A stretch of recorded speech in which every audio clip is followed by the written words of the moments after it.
Just a quick heads up before you listen to this podcast. This was not originally slated to be a podcast on one of my shows. Rabbi Garfield, Rabbi Yerachmiel Garfield, he's the head of school of our school here in Houston, and he has a podcast of his own called Chinuch Today. The word Chinuch is the Hebrew word for education, and it's a podcast about education, where he speaks to experts about education and schools and classroom management and curriculum management. Truth is, I haven't really listened to any of them, so I don't know what he really talks about. But we chatted a bit before he launched his podcast, and apparently he's doing really well. And he reached out to me and my brother if we would be interested in being interviewed about what it's like to grow up as a Wolbe, because my grandfather was a very famous and influential rabbi and also a very famous and influential educator, a pedagogue. So he wanted to speak to us about what it was like to grow up as a Wolbe and what are some of the lessons, some of the stories about my grandfather, a blessed memory, of our grandfather, a blessed memory. And we agreed to be interviewed. And a couple of days ago at the Torat Center in Houston, Texas, we had the interview, we had the recording. And when it was done, I asked him if he would mind if I actually cross-post it on my show, and that's what you're about to listen to.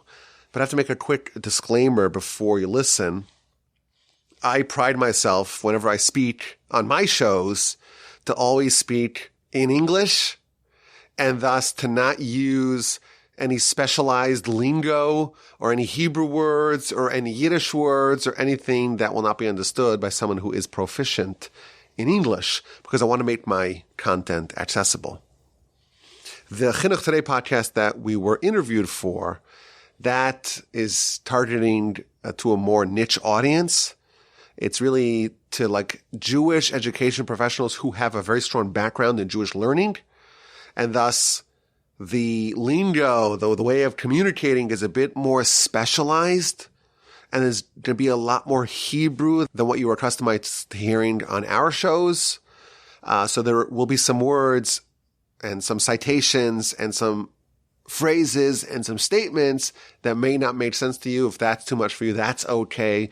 But I thought it would be a valuable listen for you nonetheless. We had a great rollicking time, and we told all sorts of stories, and I may have pontificated a bit, but I have a weakness for that. I may have grabbed the microphone a bit too aggressively. Listen, no one is perfect, but it was enjoyable to record.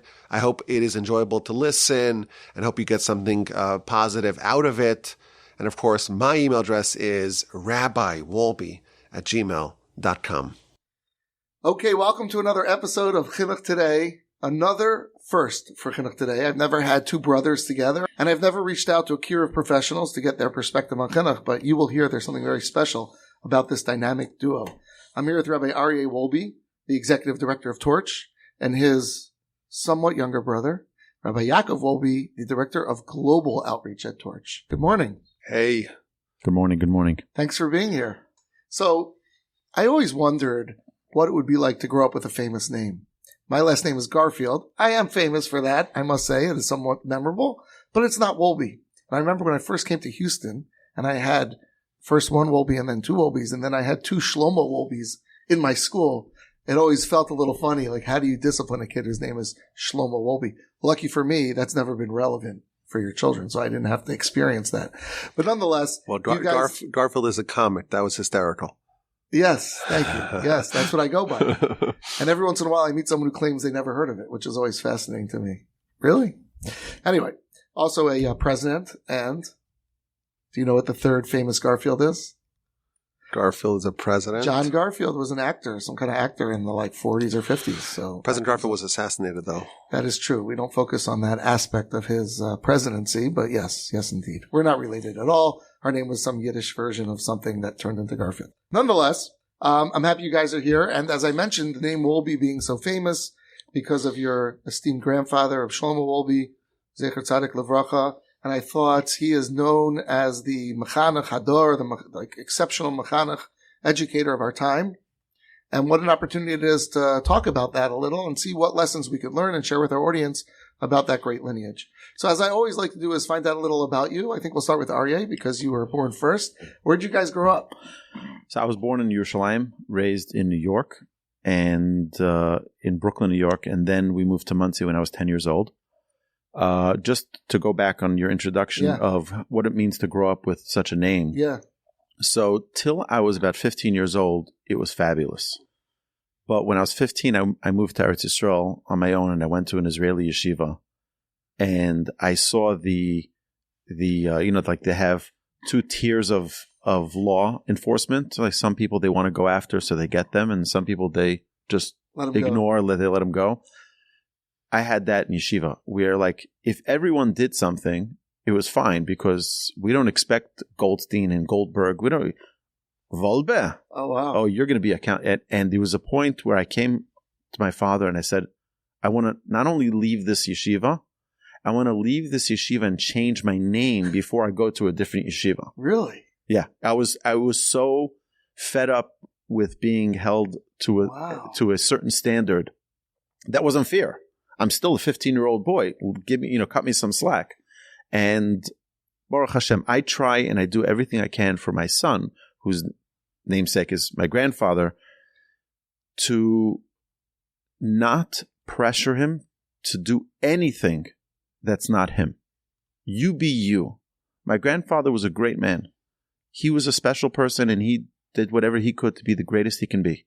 You be the greatest you can be, but you don't have to be him. Wow, that's such a good message. And I think as the person being mechanech, your son, and to all the mechanechim listening who might be in a similar situation, that's a great sensitivity. Not to say to a kid, hey, you're Shlomo Wolbe, like, what are you doing? That would be really hurtful. I'll tell you, many times over the years, I've had people say Shalom Aleichem, oh, what's your name, this and that, and then like, what did you say? What was your name? I said, Aryeh Wolbe, and they'd stand up, and like, oh, an Einikl from the Mashgiach, and it's like, no, I'm still me. Nothing changed. You know what I mean? It's like, it's people. And for my son, I've seen it numerous times where people would say Shalom Aleichem to him and say, you're Shlomo Wolbe. Oh, like, wow, that's a big name to live up to. And I would always turn to my son and say, like, don't think that you have to be Saba. You're not Saba. You're you. Isn't there another side to this? Don't we walk around with pride that we're Bnei Avraham, Yitzchak, and Yaakov? We have to live up to a higher standard. I know we have some relatives who are Kohanim, and I always hear them say, like, you're a Kohen. You have to live up to that. The Gemara tells a story about the son and daughter of Rabbi Shmuel Kohen Gadol, the last Kohen Gadol that we had. And they were taken captive by the Romans. And they were kind of prepositioned to do something really bad unwittingly. And they said, they marshaled their fortitude and the tenacity to overcome, because I am a scion of Aaron HaKohen, of Aaron the high priest. You have a yeshivish audience. I could use. You could use Hebrew, yes. I could use Hebrew. There's something to be said about knowing that you come from special stock. You don't come from ordinary stock. Of course, no Jew is ordinary. I know that. But if you come from Tarshishe Olam, right? Mideza Tarshishim, you come from giants. You emanate from some of the great legends of our time. You should maybe lift up to that standard, because you do have that greatness and that potential maybe coursing within you. 100%. But when you have a young child who doesn't understand that, and you try to put the pressure of a Gadol Hadar, that's not fair. And then they won't even make it to first base. So 100%. I remember, I'll tell you a cool story. Never said on the podcast. Not this one and not mine. Now with Chinuch Today. Breaking news. So when I was in high school, we had our Masifta, our high school, was located on the campus of Ar Sameach in Monsey. And the dean of Ar Sameach was Rabbi Garfield, who was a student of my grandfather. And I was a rambunctious high school boy, and I would walk around and stomp around and run through the halls in a way fitting maybe of kids, right? But I remember once I was marching through the halls of Ar Sameach, and I was either being very loud or a bit obnoxious or something like that. I remember I kind of turned the corner, and there's Rabbi Garfield, and he's like a kind of a scary, imposing person. And I didn't see him. It came from the other side. I remember he took me like this around the shoulder, and he grabbed me on the shoulder. And he's like, "Do you know who you come from?"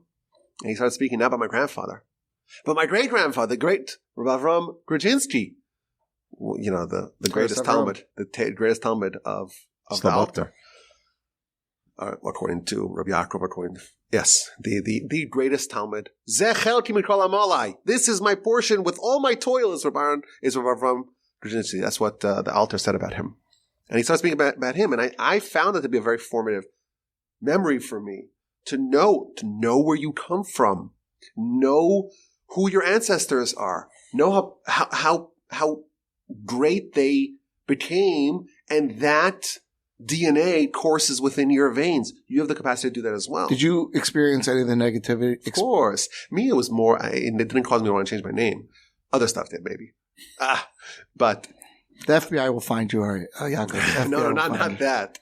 But the people always say, like in a mocking, sardonic way, it's not fitting. What would your grandfather say? Anything that they disagreed with, they just kind of channeled it. Would your grandfather approve of that? What does he say about that? When the Rebbe in Yeshiva Gedola, when he encountered me on the bus without wearing a hat, the Yeshiva guy's supposed to wear a hat. Mm-hmm. He's like, so with me and a friend of mine, Yishai. He doesn't listen to podcasts because he doesn't speak English. So he gave us a whole speech on the bus about the importance of a yeshiva student wearing the yeshiva garb, nice black hat, nice jacket. And he was speaking to him about it and speaking to him. And then he says, and to you, just look at what your grandfather says about that. So there's a lot of that, but mostly in good nature. And yeah, there is a certain kind of expectation that other people have for you, and you're born ignorant, and you're born with nothing, and you're totally oblivious to everything. And there's a certain bar that people, a certain standard that people have for you, baked into, your namesake and where you come from. And yeah, there is some downside to that, but maybe that's a good thing. I remember once, I was davening Shacharis in a shtibel in Yerushalayim. So this is like a minyan factory, right? So they have a minyan anywhere from 5 to 5, right? At 12 o'clock you can find a minyan. So I was like a late minyan. It was like after 10, when all the responsible people are already a few hours into their day. And the laggards are putting on their tefillin. So I remember someone coming and reading my tefillin back.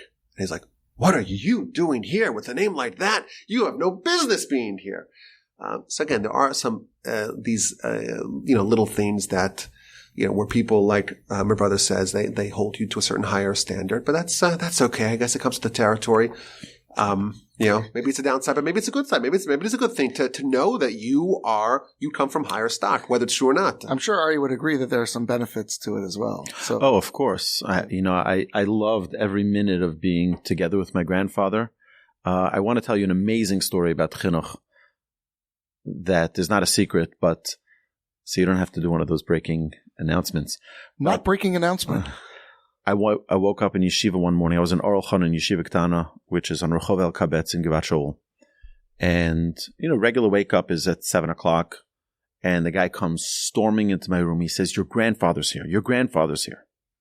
So regular, ordinary day. So quickly get dressed like I would every morning and get upstairs into the Beis Medrash to daven. And my grandfather's sitting right next to my seat with his talis and tefillin on. And with no announcements, no nothing, he just came to daven right next to me. And we davened the whole davening.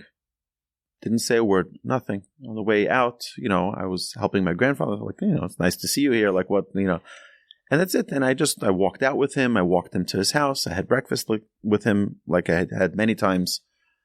And that was it.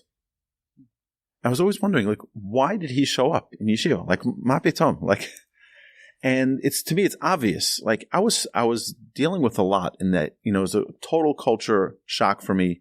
I moved from New York to Eretz Yisrael myself without my parents there.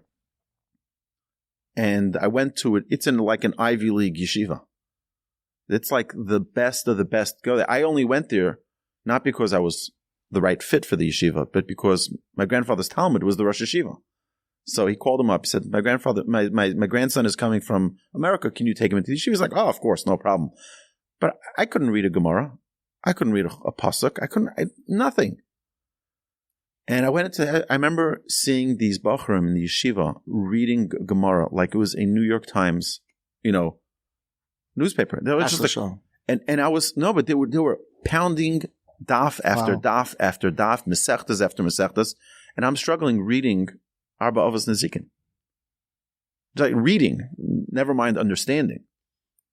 And it was a point where my brother told me my parents were so concerned that I was just going to drop out of yeshiva. Baruch Hashem, that wasn't on my mind, and I was in for the fight. And it was the most incredible time of my life because I had to punch way over my weight, and eventually got to the point where I was hopefully up to par with the rest of the guys. It took a year and a half, but it was a tremendous struggle. My grandfather sensed it. See, he's like, what can I do to give him chizuk? What is he going to talk to my rabbeim? Like what? It's like I hardly spoke the language when I got there. Wow. But he could come sit and daven next to me and give me that feeling. And he knew his weight of what he carried and the covet that it would bring to me and the infusion of positivity that it would bring to me, that all the bachrim like, wow, like a gadol came to daven in our shul, in our yeshiva, and walking out with him, holding his tefillin bag. It was like the whole thing, it's like just to build me up. Beautiful. And I want to add another point. I'm sure there's a lot more to be said in this area, the benefits, so to speak, of growing up with a famous grandfather and a famous last name. I know for certain that our grandfather davened, prayed for our well-being and our success. I know that for certain. And sometimes I kind of, pinch myself and say, like, how did we do this? How did my father, like the family he built is just unbelievable. Parents, like just the family that they have and the kids and the success that they're seeing with their progeny. It's really unusual. It's unusual. And I know the answer. The answer comes from his prayer and the righteousness of our illustrious antecedents. That's playing out in our lives as well. And I believe that wholeheartedly. We have the big guns fighting on our behalf. Beautiful. That's the feel of the parents. I will tell you an amazing story. My brother and I asked my grandfather, what's the secret to your greatness? Like how did you get there? And he said that although he grew up in a non-religious home, for those of you who are listening now and didn't know that, it's a big shocker to many people. Like, what? He grew up non from home. He said that every morning... Marginally religious. Perhaps. Not a Haredi home. Definitely not. He said that his mother, every morning when she would tie his shoes, would whisper in his ear, go be a Talmud Chacham, go learn Torah, go be a Yoreh Shamayim. And he says that those tefillas are the tefillas that helped him succeed. Wow. I will tell you that I did hear from Rav Hamnik, who was the mashgiach of my grandfather's favorite yeshiva, Yad Aaron, which all of us, except for all seven of us besides for Arya, we all went to this yeshiva. So he told us that when I was in the yeshiva, I was with my older brother Yoni. He was there at that time. We overlapped. Yoni was there for the duration. He was there for 7-8 years. I couldn't handle more than a year and change. But he went to my grandfather and he said, the boys are doing so well. He might have embellished that, shall we say. Boys are doing so well. So Saba says, my grandfather said, it's the schus of the Chazon Ish. It's the merit of the Chazon Ish, because my father's sandik was the Chazon Ish. So he said, he pinned all the success, so to speak, on the Chazon Ish. And Rav Hamnet says, well, what about you? You kind of downplayed that. But again, I know for certain that he prayed intensively on our behalf. And, as did our mother. Of course. And you enjoy those fruits, the forefather, Jacob. Yaakov, for those who are listening. Yeah. He described tefillah, prayer, as shooting an arrow. Becharbi ubekashti. He says he won a war with the sword and his bow. Sword to Rashi, that's Talmud Torah. This is the final verse of chapter 48 of Genesis. Parak Mem Ches. beginning of Parshas Vayechi. He won a war with a sword and a bow with Torah and Tefillah. Tefillah is a bow. It travels great distance. And tefillos, like the tefillos of Avraham Avinu, we still go back to them because they're still efficacious even now. So I really feel like that is some real ammunition that we have helping us thanks to our very illustrious, meritorious, pious antecedents. Do you know what it was about Yad Aaron that he found so special, that yeshiva? I think there are a number of components. I think firstly is that it was a smaller yeshiva, and it was a yeshiva that was focused on the Talmidim. There was a very close relationship with the Talmidim, between the Rabbeim and the Talmidim.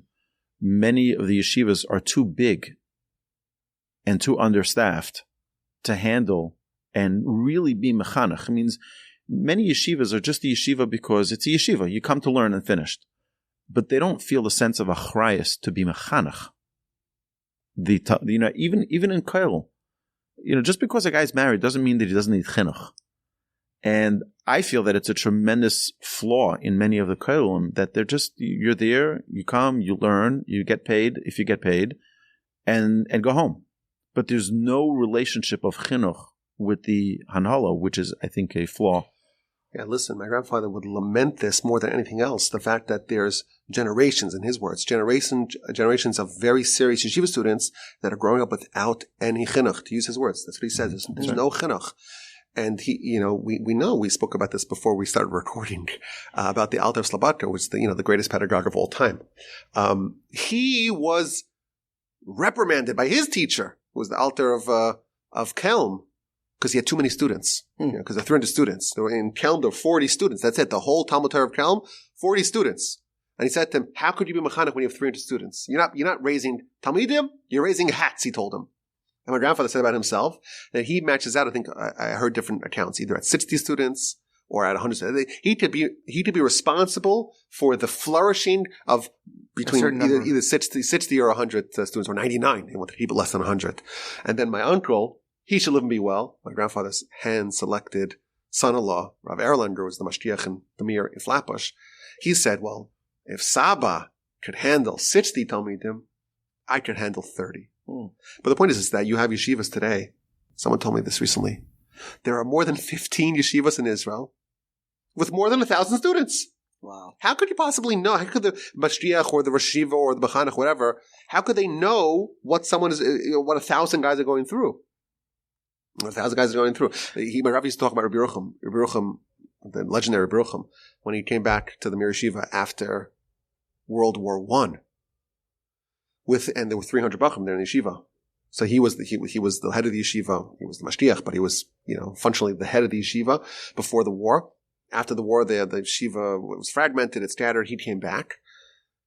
After 3 months, Rabbi Yerucham said, I know the qualities of every single Bachar in this yeshiva, 300 Bachrim. And most of them, they're flaws as well. That's a real mechanech, to actually know, to have a sense of the spiritual physiology, the spiritual makeup of your Talmidim, and to know how to guide them, how to direct them. What's his derech? How do you know? So a real pedagogue, a real mechanech, is someone who's able to really understand the tchunas nefesh, the qualities, the shorosh neshama, the essence of their Talmidim, and Rabbi Yerucham was the master of that. Yad Aaron is a vestige of those yeshivas of the past. That kind of chinuch, sadly, is basically extinct. That's why my grandfather wrote Alei Shur, Volume 2. It's a self-serve form of chinuch, form of adracha. That's what he writes. He says it doesn't exist anymore. So I'm going to preserve this way of training. That way it can be a self-serve guide for people growing up in a world without any chinuch. Beautiful. I believe the Baal Tanya says the same thing about the Tanya, why he wrote it. It was because he wanted to make it a self-study for people who want an initiation into Hasidus. It's a precedent for that.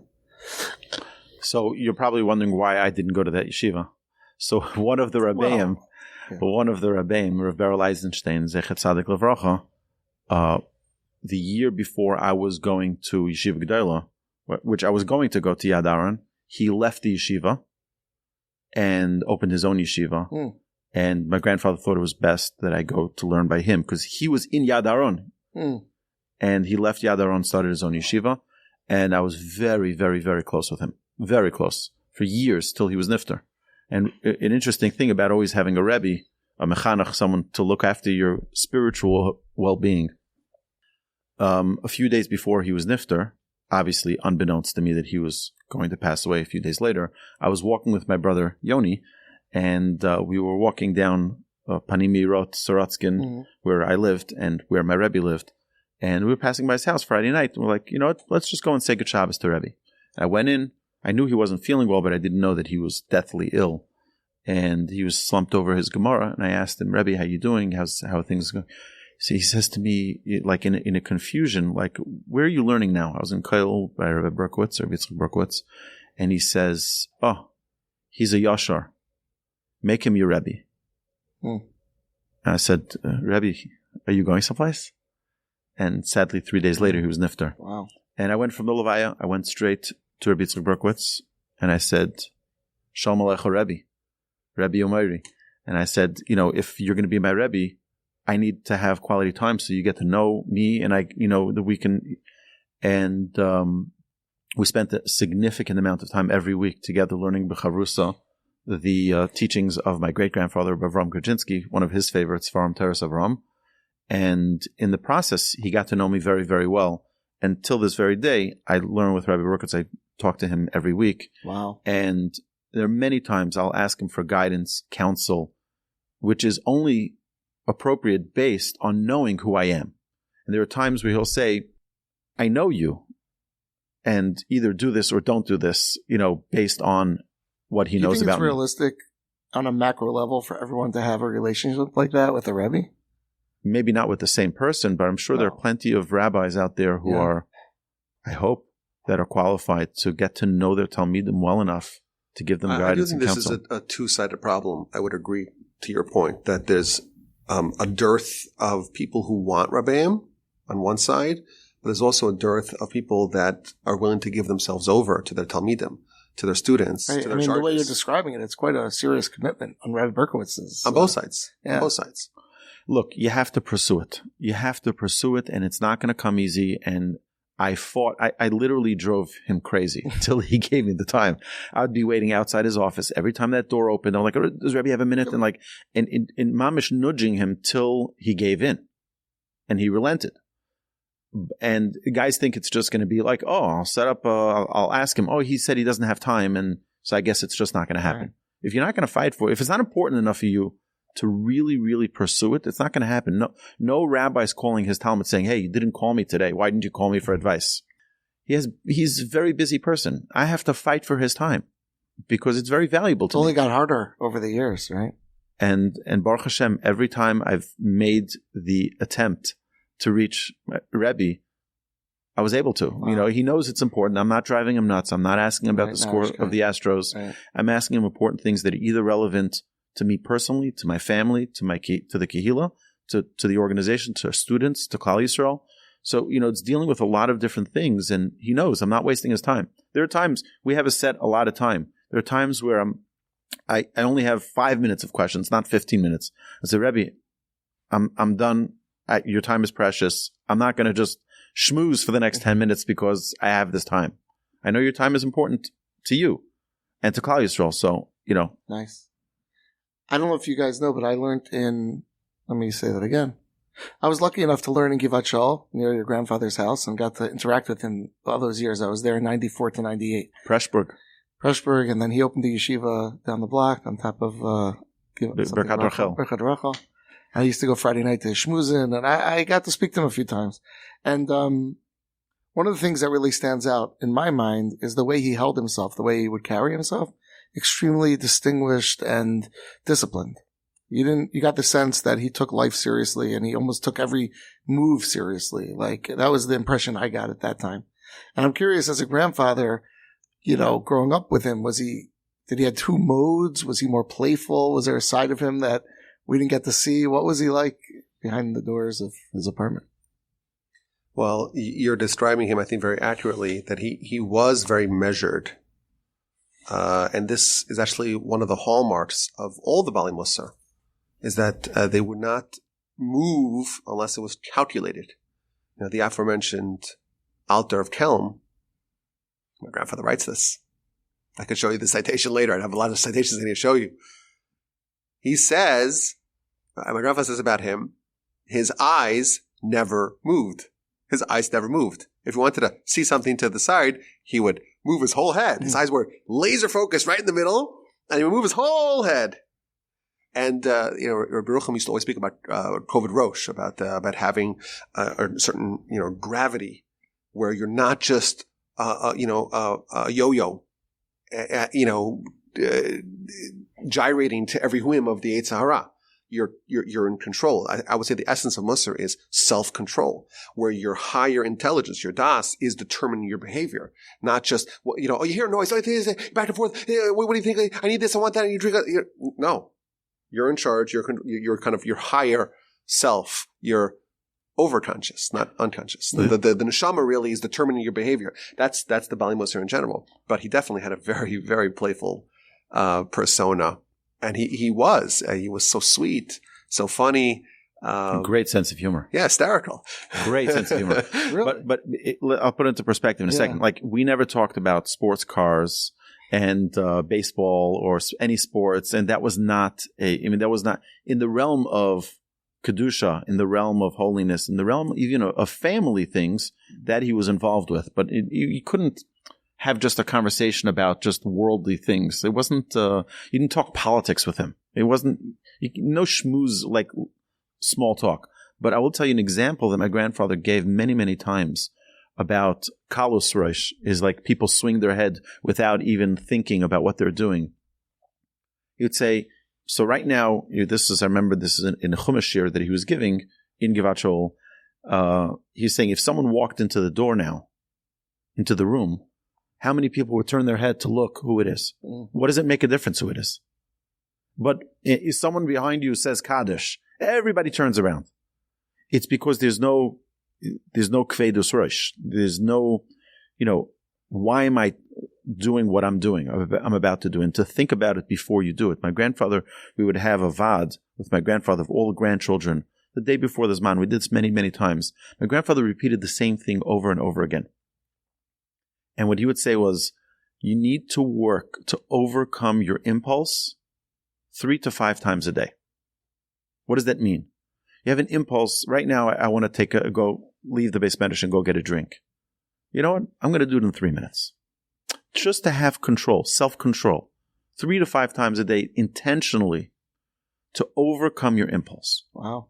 And the benefit of that is, number one, is you get that kvedus rosh of, you don't just do things. You think about it before you do it. But also, it helps you in a very practical way. If you're about to get angry, but you're trained to overcome your impulse, you can overcome that anger because of it. And it's the same thing with every midah you can think of. It's because you're thinking before you're doing. Well, he writes that that's what das is. Das is a hard word to translate, but it is described as the alpha characteristic. Because with that, you can acquire everything. Like the Gemara says, the Talmud says that with one characteristic, you can get everything. Well, what's that? It's das. It's the capacity to, they made a famous song out of it. Yassid Green. Did the Beit Kula Bay. Whoever has das, you have everything. If you don't have das, you have nothing.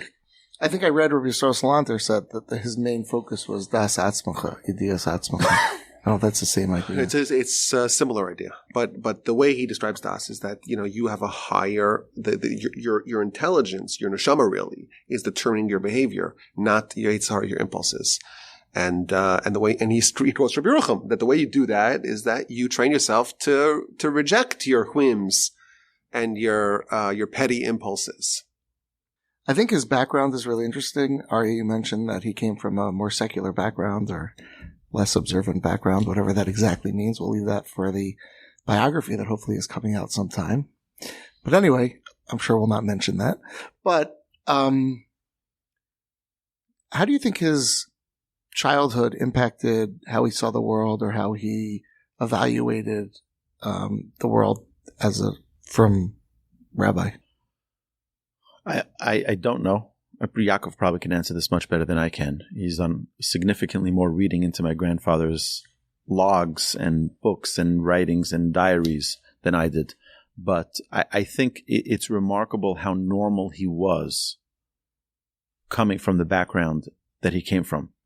He didn't grow up in a yeshiva world. Mm-hmm.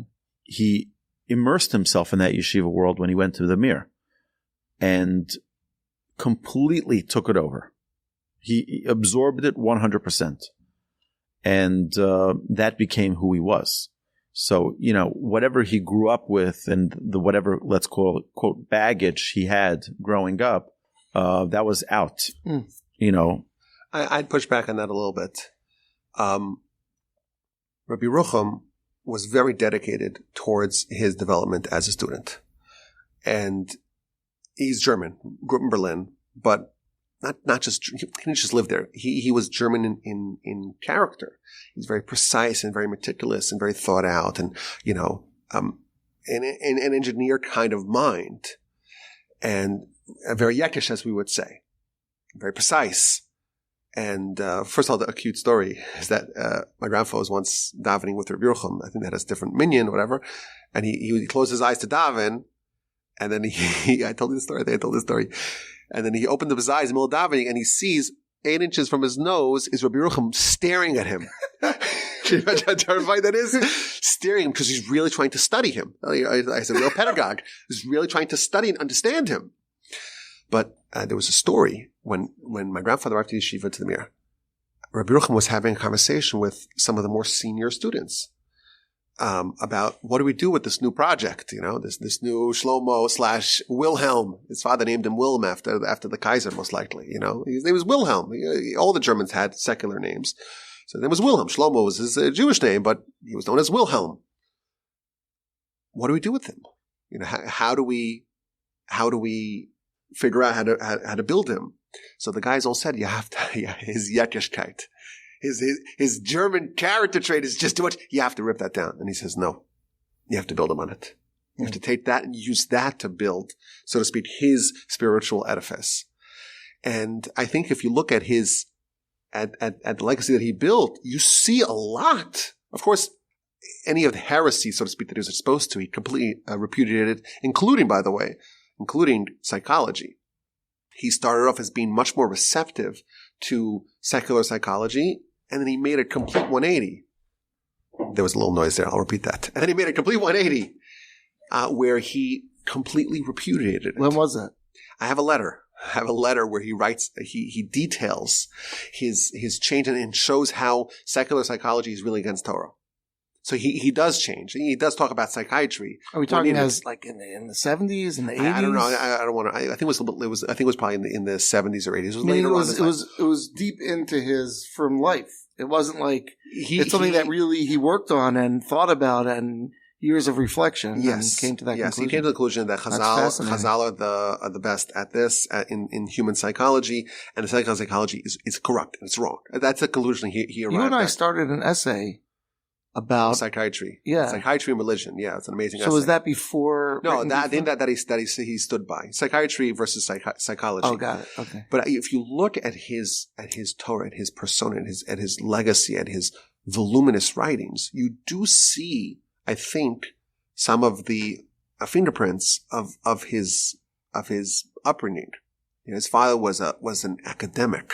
His father was a linguist. His father was a writer, which are, traits that you associate a lot with kind of, the German stereotype, thought out, history and, thinking about things, but being very precise, language.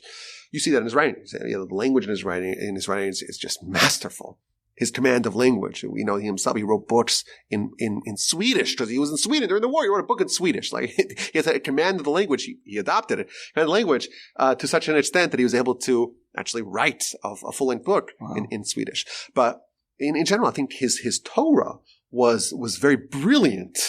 It wasn't so much the kind of traditional mussar that we think of as where people just say things that feel good, and it was all based upon Chazal and building an entire treatise, starting from the bottom and building up until you create this incredible picture, incredible portrait. That is to me a little bit more of a kind of an academic. A brilliant academic way to portray Torah. So I think that yes, he did repudiate a lot of the German, the German upbringing to a certain extent, anything that was not Torah. And he did not go with the opinion of Rav Hirsch. He was not, even though they had the same birthday, which is maybe of note. But he did not go with the opinion of Torah Derech Eretz. He didn't believe in that, and he actually pushed back against people that he didn't think that was the right way to go. But I think you look at his unique persona and his unique personality and his unique contributions and his unique way of approaching problems. I think you do see still some of the good parts, if you will, of his German upbringing. As you were describing that, I was thinking about Reuven Leichter, the Mashgiach, who I think was one of the major Talmidim of Mashgiach.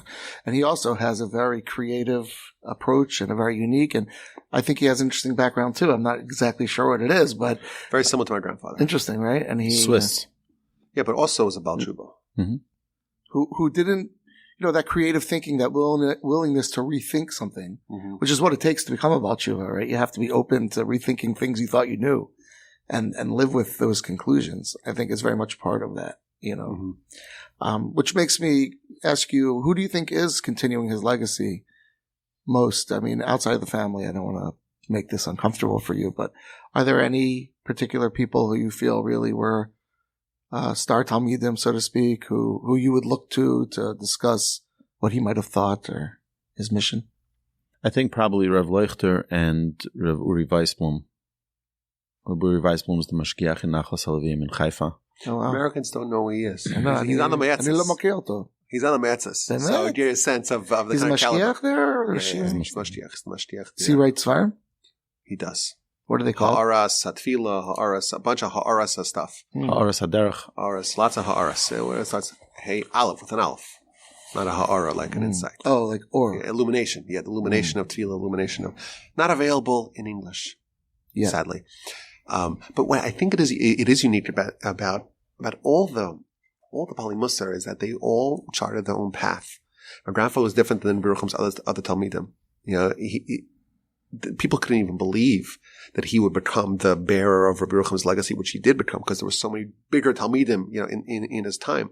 But you look at Yeruchim's Talmidim, and Reb Nachum Pertzovich or Reb David Povarsky, or Blade Malin, these, or Chaim Shmulevitz, these are all Gaonei Olam, giants, and they're all Talmidim of Rabbi Yeruchim to a certain extent, and they each kind of built their own way. And my grandfather did the same personally, but also with his Talmidim.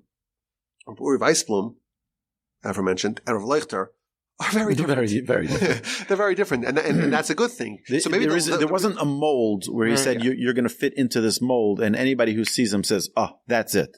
Each one is uniquely different. And that's chinuch, right? Yeah. Everyone has to be different. It's really interesting because I'm reading a Musar Sefer now that's somewhat historical, and it was contrasting Kelm and Slobodka, and that was one of the key characteristics that it contrasts. That Kelm did have a more identifiable tzura, and Slobodka Dafka didn't. Yeah. So, it sounds like your grandfather was really a Talmud of both, or he was more of a Kelmer, but yet he took on this aspect was more Slobodka. Well, I think that certainly he would attribute his Mahalach more to Rabbi Yeruchim than anyone else. And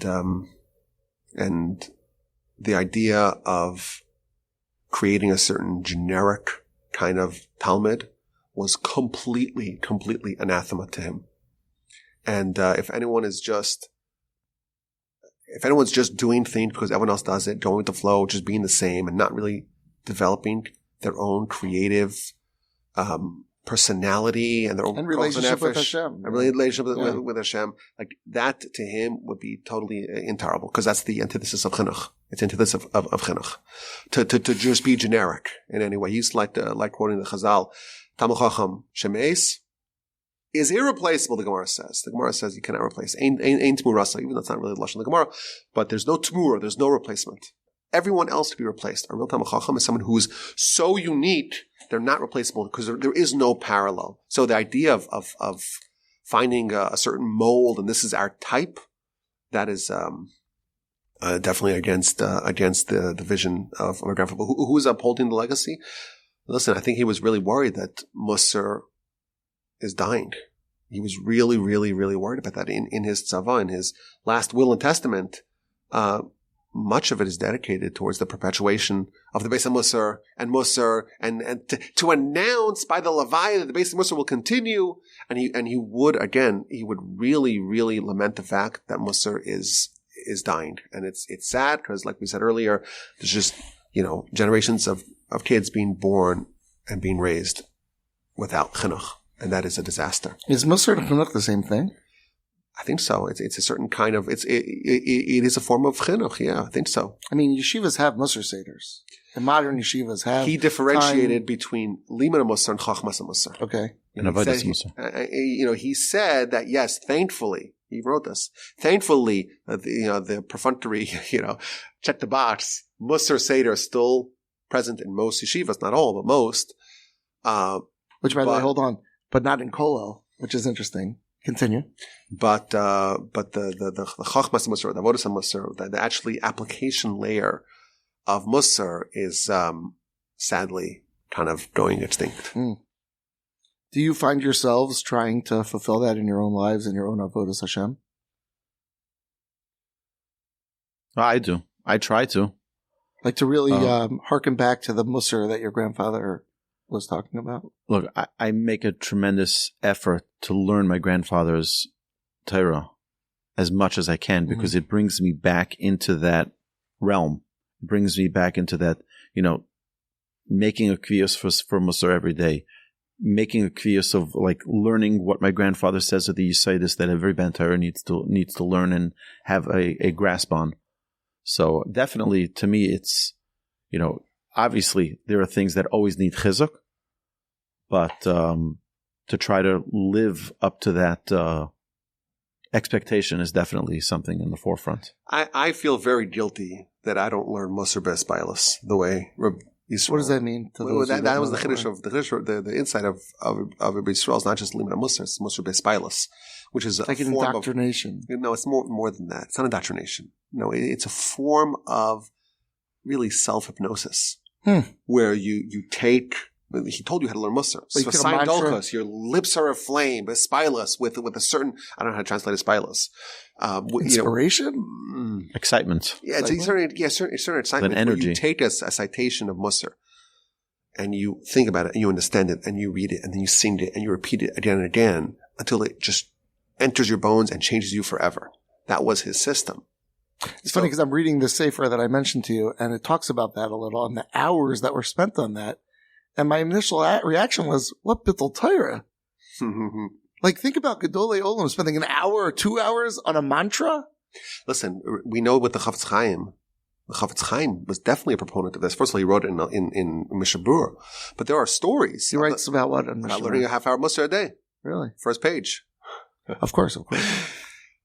But he would do it. There are testimonies of people hearing him saying again and again and again and again. A certain, I forgot what I think it was.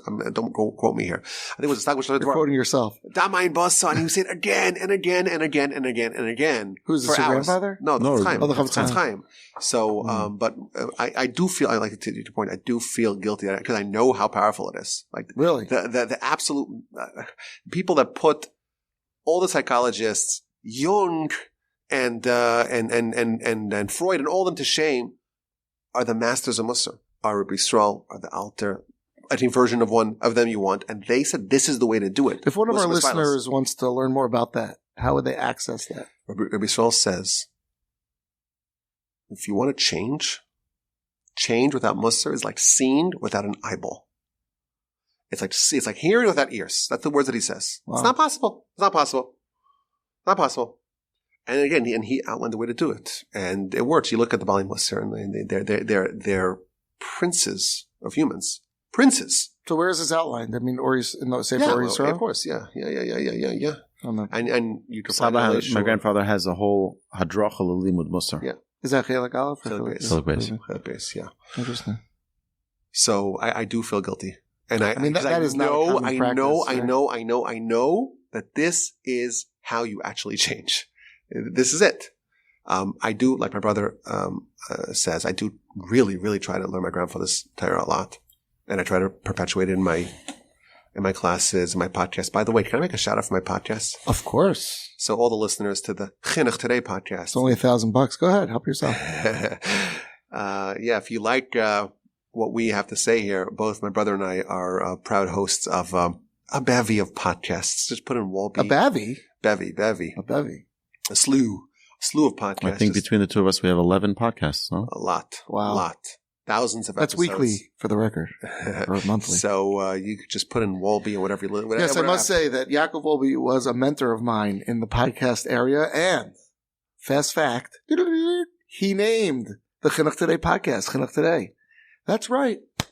That's why I get a free shout out without paying That's right. $1,000. Okay. We'll credit you. But in my work, I always try to. We had a discussion earlier about chinuch. We had a nice spirited debate that was not recorded. Maybe for our next episode, if I get invited back, if I'm not blacklisted. But I did say that my grandfather says something, and to me that's authoritative. If he says it, that's it. To me, that's halakha mashma sinai. So I do try to learn my grandfather's Torah, perpetuate it in any way that I can. But I do. You hit a sore point that I really do feel guilty that even though I do learn Musar, and I do learn my grandfather's Torah, and I do try to perpetuate it.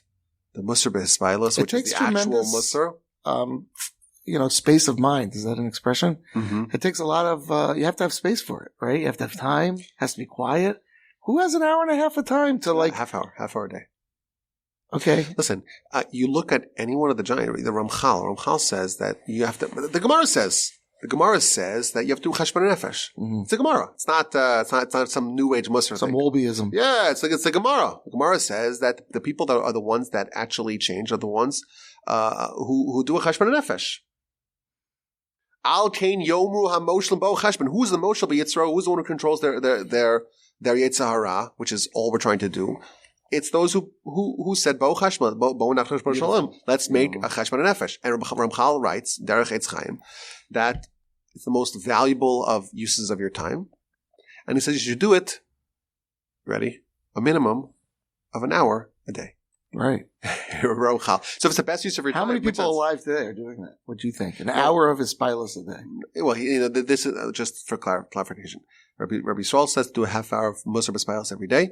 Ramchal says an hour of cheshbon nefesh, a minimum of an hour of cheshbon nefesh every single day. Which, by the way, Breslov says as well. Yes. An hour? Yes.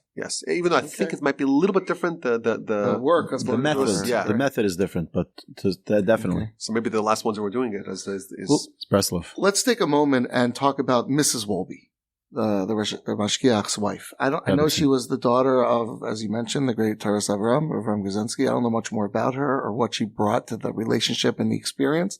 I thought maybe that would be of interest. I was very close with my grandmother. She was a very, very special lady. And it's hard. I've never been able to put words to our relationship. We just had a certain love that was it was just a joy. Every time I came to the house, it was a fun time we had together. We would laugh together. We would kibitz. We had a very, very close relationship. And she even at times when she was getting a little older and she needed medical oversight, and I was not an EMT at the time. So she taught me how to check her blood pressure. And I'd come every night and check her blood pressure. And she, we would laugh. She'd call me Dr. Wolbe. And it was a real, we just had a great time together. She was a very, very special woman.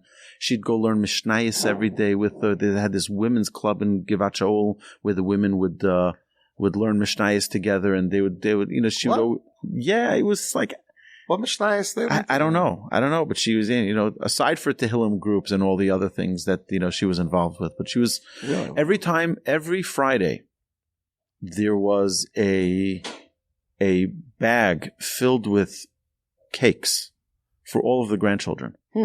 Every grandchild came to visit. Yeah. Every grandchild would come to visit, and they'd get their stock for the week. Wow. It was an incentive. She came over. I know she was born in Slobodka, I guess. And how did she escaped before the war, or did she suffer during the war? After the war. She came after the war. Yeah, well, she went through the horrors of the war, and she wrote a book about it, which I recommend everyone reading it. Faith in the Night, Ve'emunascha Balelos. So I would recommend that. Published by Israel Bookshop? Published. Just, I don't know. Google it. They just reprinted it. It's an amazing, amazing work. You have it. Okay, good. But I would say more about her. She was a great grandmother, great as in descriptive. But she had, first of all, she had a nobility to her. She had a nobility to her that was very uncommon. Very uncommon. Her father was like that as well. Father was like a Malach Hashem, but she had this nobility that's just hard to capture in words. She also had a strength of character, almost like a steely vise in a pleasant way, all with pleasantness. But what she endured in her life, we cannot even fathom. Her mother died when she was very young, and she was responsible for raising the whole family.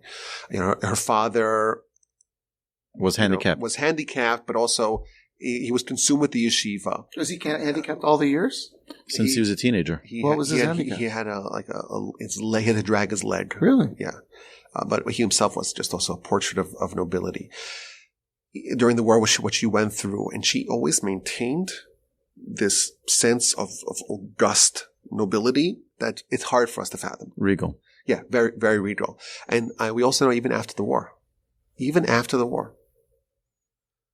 I noticed for a fact, after the war, she came to Torat Yisrael. Well, it's a whole story. She ended up in Sweden. That's where she met my grandfather. I believe in the back of that book, there are some writings about that. Yes. They went to Torat Yisrael. My grandfather founded a yeshiva. What they had to endure during the early years of that yeshiva, unimaginable. The poverty? The grinding poverty. Mm-hmm. And this is after the war. In the Jewish and democratic, of course, state of Israel. She actually went through actual hunger, and no one knew about it. No one knew about it. She never allowed any of her own pain and suffering to filter out in any way, which is an incredible strength and tenacity and fortitude. My grandfather himself didn't even know what she was going through. Wow. How do I know that? Because I read the secret writings that I cannot share. But that's just, you asked about her. But yeah, she's very sweet. Very sweet. I'm aware of it. Very sweet and just. Their relationship must have been her magical. emunah, her faith. They must have her treated indomitable each other. spirit. I could just picture them treating each other with such dignity and. Unbelievable. She came from a very prestigious family. Did she have any siblings that survived? She was one of 8. 4 were killed and 4 survived.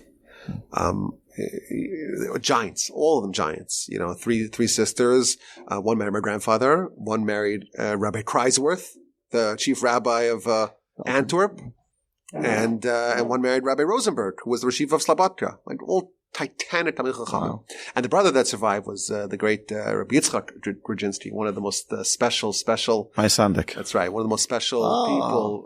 Really, awesome. well, someone you can't describe in words just how special of a person they were. And then 4 of them were killed. The 3 brothers, Eliezer, Velvel Zev, and Yisrael, and a sister Miriam. Wow. But of that family, I hate to say it, she was the greatest. She was the best. That's also documented. Let's have that quoted. Wonderful. Okay, well, this was really so special. Just wondering if our listeners want to get started on Rav Wolbe after hearing this. They want to dig into. We didn't even talk about Chinuch yet. Right. That's the beauty. It's all Chinuch. Where would you want them to start? Where would you think a good starting place to get to know Rav Wolbe and his writings would be? I'd say probably Zriya V'Binim B'Chinuch, planting and building. It's translated into English also, right? It's a phenomenal piece of work. It's from 4 lectures that my grandfather gave. And I remember growing up, we used to have the cassettes that people would come and we'd have to find, part 1, 2, 3, 4, put them in a rubber band and bring them to the door. People would come to buy the series. But that eventually became into the Sefer. A very, very small Sefer, which I'm actually in the middle of teaching now to a whole group in Hebrew. And it's unbelievable. Phenomenal. Yeah, I would second that. And just to bring it back to your earlier point, the whole major theme, the motif of the book, Zriya Binyan, that's an example of almost an academic way of portraying an idea, that we grow in two ways. Yeah, that there's a building growth and its limitations and its abilities and the different timelines that it has versus the planting and all that entails. So I would say if I could maybe add besides for that's the only one really that's available in English. They have an anthologized work on Chumash called Rav Wolbe on Chumash that was put out by our brother-in-law. Did a fantastic job. Volume 1, Volume 2. If you want to get a sense in some of the teachings on Chumash, if someone can read Hebrew, the literary contributions of my grandfather are so unique. Even Alei Shur, which is his magnum opus, right? Even the Haskamas that he got, they all write that this is a book we've never seen before. You can't describe it. It's a genre of book that there exists exactly one volume that fits into this genre. Well, really two, because Volume 1 and Volume 2. I assume he worked really hard on that, and that was part of... Very precise. Worked very hard. Volume 1 took him 13 years. Volume 2 took him 15 years. Wow. Yeah. But we also have access to his manuscripts. And the amount of unpublished material, because there's lots of others from that. I see they're coming out now with the amount of unpublished writings exceeds the amount of published writings. So just very, very voluminous. And again, listen, his book that he wrote for our generation is Alei Shur. It's Alei Shur. Volume 1, it's really 4 different books that are merged together. But it's a form of hadracha. It's called Shari Hadracha. This is actual guidance. You want guidance. You want to be told, to be trained. It's about chinuch after all, right? This is training. It's training in 4 different stages of your life. Volume 1. Volume 2, I think it's a little bit easier. It's more user-friendly because he's not expecting as much from the reader as he is in Volume 1. In Volume 1, he's telling you stuff, but you kind of have to understand what he wants you to do on your own. In Volume 2, he spells it out for you. So it's a little bit easier to read. It's a little bit, it's a little bit of a less terse book. And again, the instruction layer is much more mifurat. It's much more spelled out, much more granular. But those are definitely, people here quoted every Yeshiva Shul library has copies of it, and they are magisterial works. Absolutely magisterial. So wonderful. I would recommend that as well.